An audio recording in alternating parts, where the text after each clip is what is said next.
Olá pessoal, sejam muito bem-vindos a mais um episódio do nosso podcast. Hoje vamos conversar sobre 4 condições importantes na rotina clínica de pequenos animais: cisto ovarianos, neoplasia mamária, piometra e piscidociose. Vamos começar falando sobre cisto ovarianos. Alterações relativamente comuns em cadelas que podem aparecer tanto em achados clínicos quanto ultrassonográficos. Os cistos são estruturas cheias de líquido que se desenvolvem dentro do ovário e o diagnóstico leva em consideração o tamanho e o momento do ciclo menstrual. Estruturas acima de 8 milímetros, especialmente em fases que não correspondem a folículos maduros, já levantam suspeita. Mas afinal, por que esses cistos surgem? Essa é uma pergunta que até hoje não tem resposta definitiva. As teorias incluem distúrbios hormonais no desenvolvimento fetal do ovário, como alterações gonadotropinas, prematuridade e até hipotireoidismo fetal. Na patogenia, o ponto central é a falha do pico DLH. E aí fica a pergunta, se o folículo não rompe, o que acontece? Ele permanece ativo produzindo hormônios de forma exagerada ou desregulada. Isso leva a esta persistente, anesto prolongado e até maior predisposição para hiperplasia endometrial cística e piometra. Clinicamente, o tutor pode perceber sinais como a vulva edemaciada, o sangramento persistente, atração contínua por machos, alopecia bilateral e hiperplasia mamária. E aí a outra pergunta importante, um cisto pode virar emergência? Sim, cistos grandes podem levar à torção ovariana, que exige atendimento imediato. Agora vamos falar para o próximo tema muito relevante, a neoplasia mamária. E em cadelas, a neoplasia é mais comum, já em gatas é extremamente agressiva, cerca de 80 a 90% dos casos são malignos. A etiologia envolve idade, genética, obesidade, influência hormonal, já que o tecido mamário possui receptores do estrógeno e de progesterona.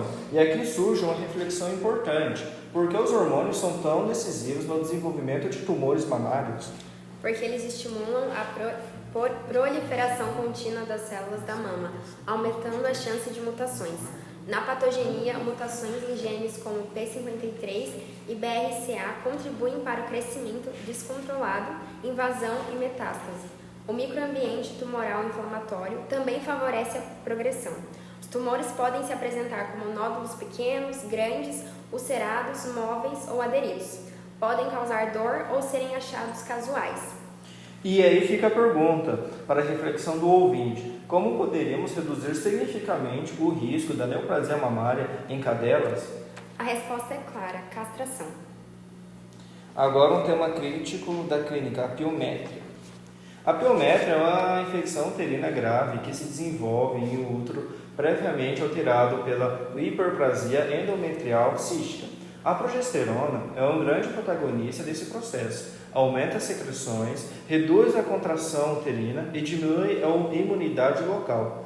Então surge uma pergunta muito relevante: por que a piométria ocorre quase sempre após o cio? Porque é exatamente quando a progesterona está em níveis elevados. A proliferação bacteriana, especialmente por Escherichia coli, encontra neste útero um ambiente perfeito. Existem 2 tipos: piométria aberta, com secreção evidente, e a piométria fechada, que é silenciosa e muito mais perigosa. Pode causar a ruptura uterina e sepse.